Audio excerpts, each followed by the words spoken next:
Дәл қазір сіздің денеңізде шамамен 5 литр қан айналып жүр. Және әр таң сайын сіз бір шешім қабылдайсыз.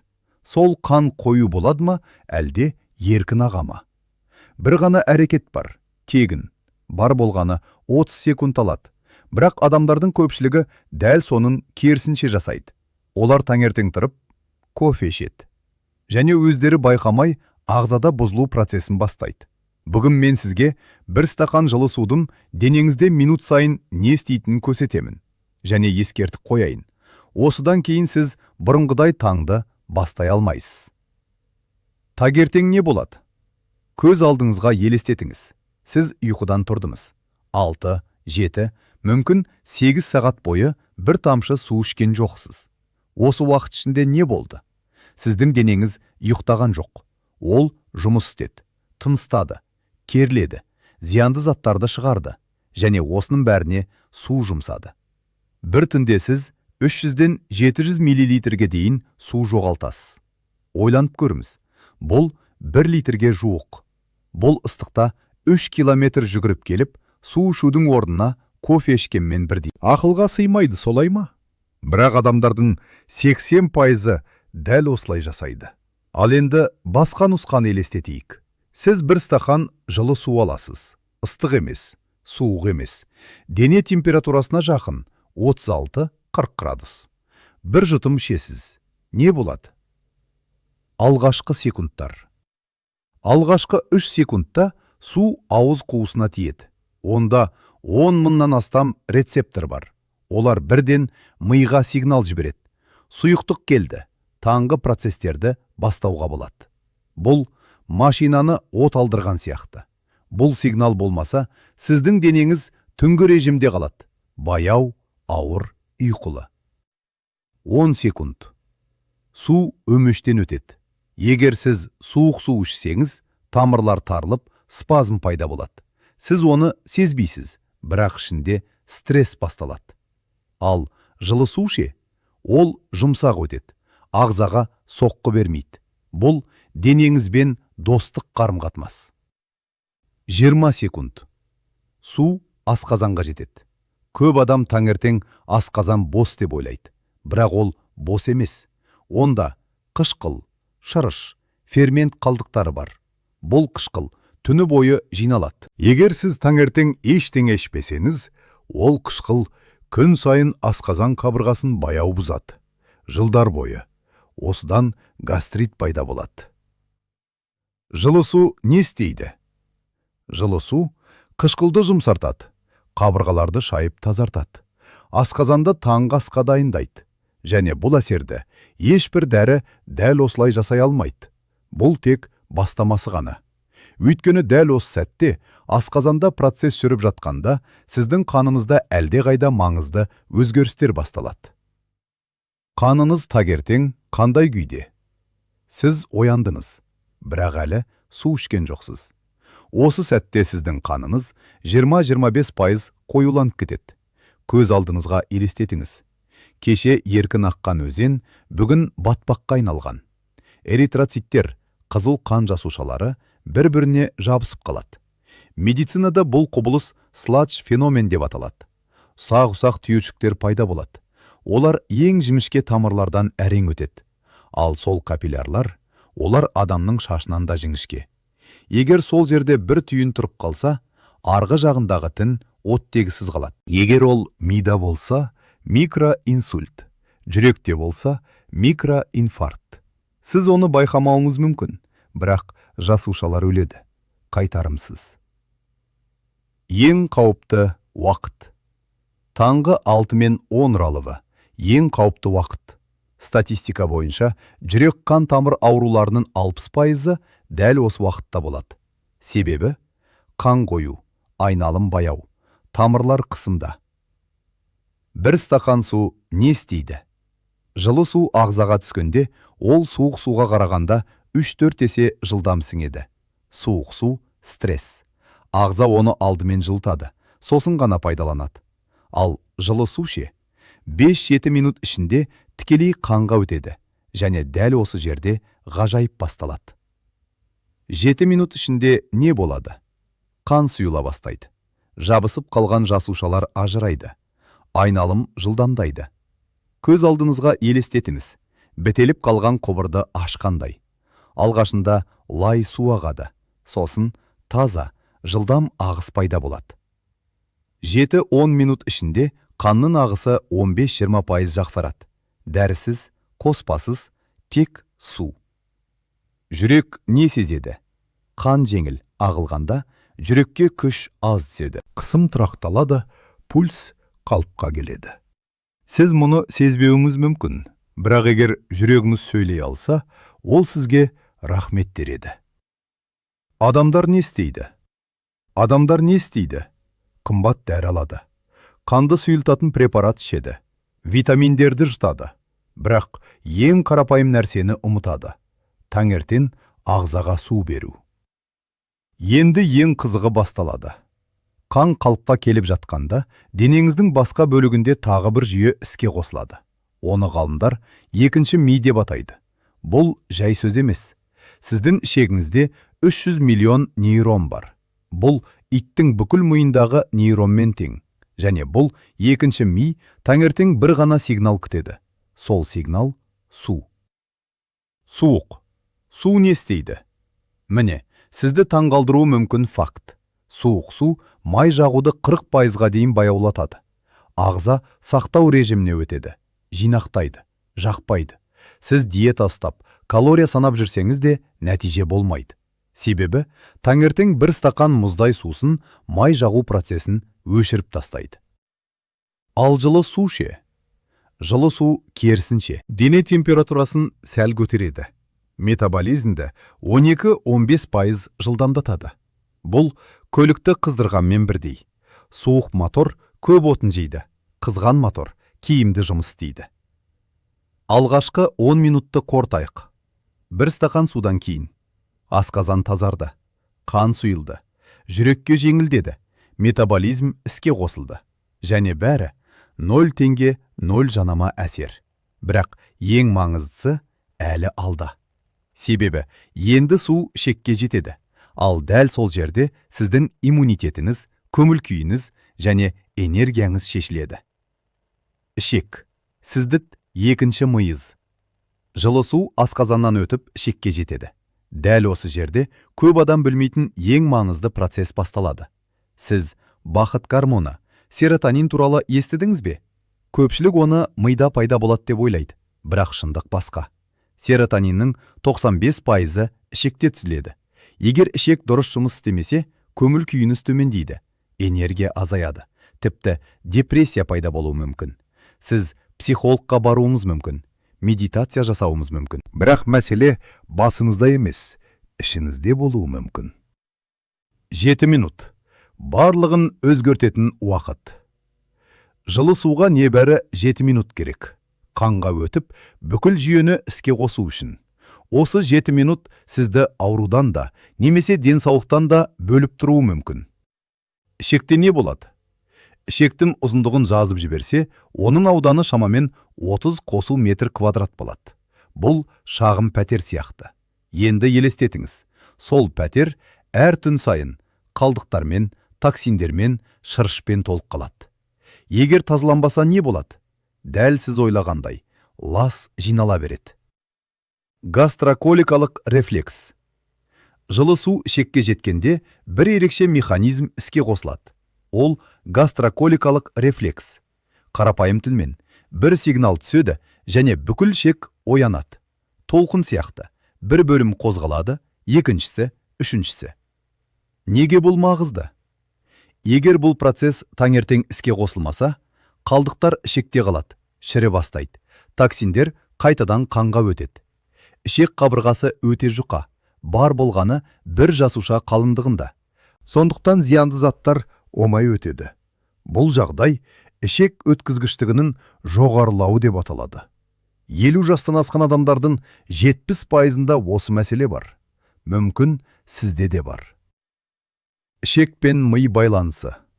Ішек пен ми блуздающий нерв арқылы байланысқан. Бұл денедегі ең ұзын нерв. Және ең қызығы, ми ішекке қарағанда 4 есе аз ақпарат жібереді. Яғни, ішек миға көбірек сөйлейді. Су не істейді? Жылы су ішекті тазартады. Перистальтиканы іске қосады. Миға сигнал жібереді. Миға хабар барады. Барлығы жақсы. Жүйе жұмыс істеп тұр. Сол кезде стресс гормоны кортизол төмендейді.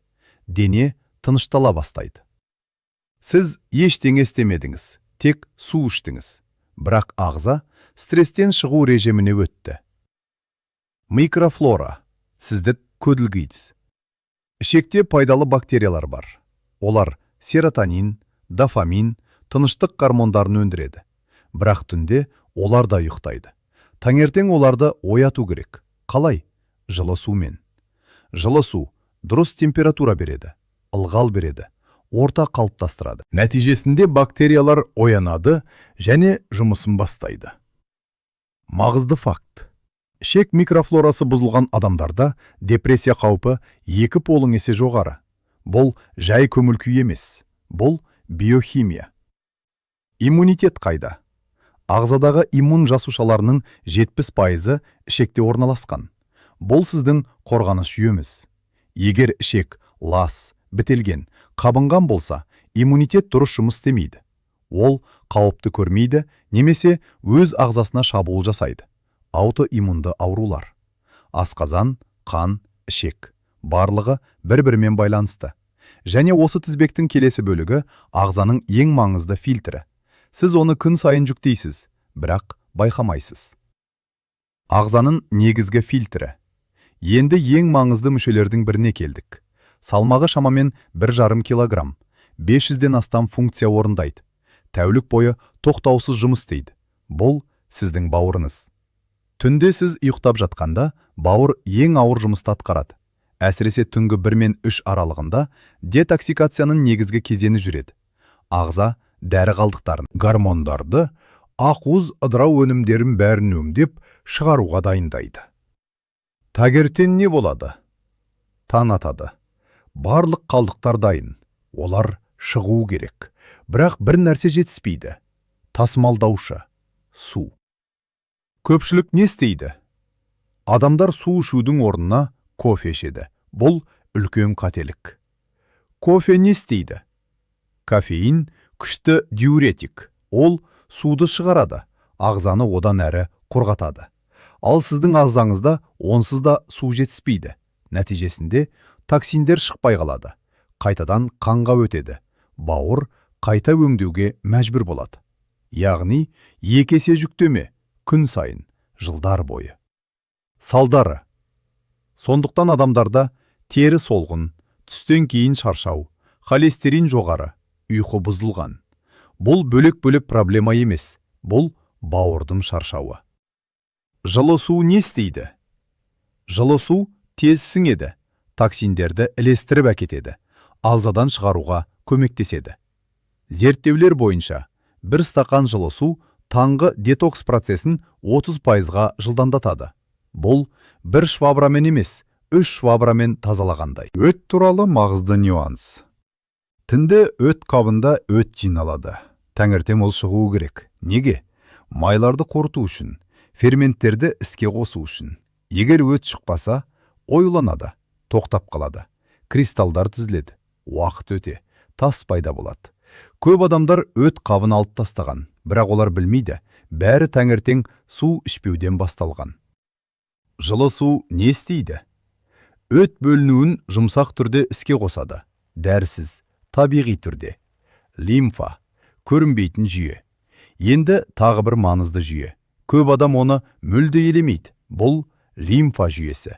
Бұл сіздің ішкі канализацияңыз. Ол қалдықтарды, бактерияларды, өлі жасушаларды жинайды және шығарады. Бірақ бір мәселе бар. Қанның жүрегі бар, ал лимфаның жоқ. Лимфа тек қозғалыс, тыныс және сұйықтық қысымы арқылы қозғалады. Түнде не болады? Сіз қозғалмайсыз, терең тыныс азаяды, лимфа тоқтайды. Таңертең бет сіңген, көз асты ауыр, саусақтары сіңген. Бұл тұз емес, бұл лимфа тоқырауы. Шешім қандай? 1 стақан жылы су. Су тез сімеді, тіндердегі қысымды арттырады. лимфаны қозғалысқа келтіреді. Қоқыс тасушылар қозғала бастайды. 30-40 минут ішінде ісіну азаяды, бет жеңілдейді. Егер күн сайын қайталасаңыз, 2-3 аптада айнадағы бейнеңіз өзгереді. Бүйректер туралы шындық. Бүйректер күніне 180 литр сұйықтықты сүзеді. Бұл орасан жұмыс. Таңертең оларда мочевина, креатинин, зәр қышқылы жиналған, бірақ су жоқ. Бұл ыдысты бір қасық сумен жуу сияқты. Жылы су не істейді? Заттарды сұйылтады, сүзуді жеңілдетеді, нефрондарды қорғайды. Маңызды факт. 40 жастан кейін жыл сайын нефрондардың 1% жойылады. Олар қайта қалпына келмейді. Ал су жетіспесе, бұл процесс жылдамдайды. Бауыр, өт, лимфа, бүйрек. Барлығы бір жүйе. Және олардың барлығы таңертең бір нәрсені күтеді. Су. Бірақ ең керең деңгейде тағы бір процесс бар. Ол сіздің энергияңызды анықтайды. Кофе емес, тамақ емес. Бір ғана нәрсе. Неге сіз таңертең шаршап оянасыз? Сізде осындай болған ба? Ұйқыңыз қанды, бірақ таңертең тұра сала шаршағансыз. Денеңіз ауыр, басыңыз тұмандалған. Ештеңе жасағыңыз келмейді. Бұл қалыпты емес. Және бұл ұйқының мәселесі емес. Жасуша, ішінде не болады? Сіздің денеңізде шамамен 37 триллион жасуша бар. Әрбір жасушаның ішінде шағын электр станциялар бар. Олар митохондриялар. Олардың міндеті энергия өндіру. Бір ғана молекула бар. Ол бүкіл энергияның көзі. Онсыз ойлау мүмкін емес, қозғалу мүмкін емес. Жүрек соқпайды. Күн сайын сіздің денеңіз өз салмағыңызға тең энергия өндіреді. 70 килограмм болсаңыз, 70 килограмм энергия молекуласы. Бірақ мұның 3 шарты бар. Энергия шығару үшін қажет: оттегі, глюкоза, су. Үшеуінің бірі жетіспесе, процесс тоқтайды. Таңертең, түнгі сусыздықтан кейін ең жетіспейтін нәрсе су. Не болады? Митохондриялар толық қуатта жұмыс істемейді. 50-60%-ға ғана өнім береді. Бұл салқындатқышсыз жұмыс істеп тұрған мотор сияқты. Нәтижесі: әлсіздік, ми тұманы, ашуланшақтық. Мотивация жоқ. Адамдар ойлайды: ұйқым қанбады, маған кофе керек. Бірақ мәселе басқа. Жасушаларда су жетіспейді. Нақты сан. Дене салмағының бар болғаны 2%. Су жоғалса, энергия 20%-ға төмендейді. Яғни, сіздің энергияңыздың 5-тен 1-і жоғалады. Кофе не істейді? Кофеин энергия бермейді. Ол тек шаршауды жасырады. Ол аденозин рецепторларын блоктайды. Сіз шаршауды сезбейсіз, бірақ энергия пайда болмайды. Кейін не болады? Түске қарай күрт шаршау, энергия құлайды. Бұл сізге таныс па? Жылы су не істейді? Жылы су жасушаларға кіреді, митохондрияларға ресурс береді, энергия өндірісін іске қосады. 15-20 минут ішінде сізде ерекше сезім пайда болады. Жеңілдік. Бұл кофе сияқты қозу емес, бұл табиғи энергия. Бұл тек энергия емес. Митохондриялар тағы бір нәрсеге әсер етеді: қартаю. Олар дұрыс жұмыс істемесе, еркін радикалдар көбейеді, жасушалар зақымдалады, ДНК бұзылады. Күн сайын сіздің ДНК-ңыз мыңдаған зақым алады. Ағза оны жөндейді. Бірақ шамадан тыс болса, қартаю жылдамдайды. Жылы су не береді? Ол қартаюды тоқтатпайды, бірақ оксидативті стрессті 12-15%-ға азайталады. Ұзақ мерзімде бұл үлкен айырмашылық. Сыртқы өзгерістер. Енді сіз айнадан көретін нәрсе туралы. Таңертең бетіңіз ісінген, күңгірт, әжімдер анық көрінеді. Сіз ойлайсыз: жас келді. Бірақ бұл сусыздану. Кері туралы шындық. Кері ең үлкен орган, 64% судан тұрады. Су жеткілікті болса, коллаген тығыз, кері серпімді. Су жетіспесе, талшықтар босаңсиды, кері отырып қалады. Қарап көрдіңіз. Қолымыздың керісін қысып көріңіз. Егер кез қалпына келсе, бәрі жақсы. Егер баяу болса, сіз сусызданғансыз. Жылы су не істейді? Теріні ішінен ылғалдандырады, коллагенді қалпына келтіреді. Бұл крем емес, бұл шынайы ылғалдандыру. Буындар мен омыртқа. Таңертең қимыл қиын, буындар қатаң, бел ауырады. Неге? Омыртқа дискілері күндіз қысылып, түнде суды қайта жинайды. Егер су жеткіліксіз болса, олар толық қалпына келмейді. Жылдар бойы төмендей береді. Нәтижесінде протрузия, грыжа, созылмалы ауырсыну. Буындарда да сол жағдай. Синовиальды сұйықтықтың 80% су. Су болмаса, үйкелі сартады, шеміршек тозады. Жылы су не береді? Сұйықтықты қалпына келтіреді. Қозғалысты жеңілдетеді. Ауырсынуды азайтады. 3-5 күнде ақ таңертеңгі қаттылық азаяды, бірақ ең маңыздысы алда. Себебі сусыздану ең қатты әсер ететін орган ми. Ми ең сезімтал орган. Сіздің миыңыздың салмағы шамамен 1,5 килограмм. Бұл дене салмағының тек 2%, бірақ ол энергияның 20%-ын пайдаланады. Оттегінің 25%-ын қажет етеді. Және ең маңыздысы, ми 75-80% судан тұрады. Су жетіспесе не болады? Бар болғаны 1,5-2% су жетіспесе, өзгерістер бірден басталады. Бірінші, жады, памет. Жұмыс жады, ойларды ұстап тұру қабілеті. Сусызданғанда 15% төмендейді. Сіз не үшін келгеніңізді ұмытып қаласыз, оқығаныңызды есте сақтай алмайсыз. Бұл жас емес, бұл су жетіспеуі. Екінші, реакция. Нейрондар арасындағы сигнал сұйықтық арқылы өтеді. Су аз болса, сигнал баяулайды. Реакция 10-12% төмендейді. Бұл әсіресе рөлге қауіпті. Үшінші, фокус. Ми энергияны ойлауға емес, құтқаруға жұмсайды. Нәтижесінде зейін жоқ, мотивация жоқ. Бәрін кейінге қалдырасыз. Сіз оны жалқаулық деп ойлайсыз, бірақ бұл физиология. Ұзақ мерзімде. Жылдар бойы нейрондар өледі, байланыстар азаяды, капиллярлар бітеледі. 60-70 жаста адамдар айтады, есте сақтау бұрынғыдай емес. Бірақ бұл кек жас емес. Бұл жылдар бойы сусыз басталған таңдардың нәтижесі. Жақсы жағалық. Ми қалпына келе алады, бірақ оған ресурс керек. Су сол ресурс. 5 минут ішінде. Су ішкеннен кейін ойлар анықталады, фокус қайтады, ми қосылады. Бұл өзін өзі сендіру емес, бұл физика. Енді ең маңызды бөлік. Тек білу жеткіліксіз, дұрыс жасау керек. Дұрыс протокол. Біріншіден, температура 36-40 градус. Суық емес, ыстық емес. Қалай тексеру?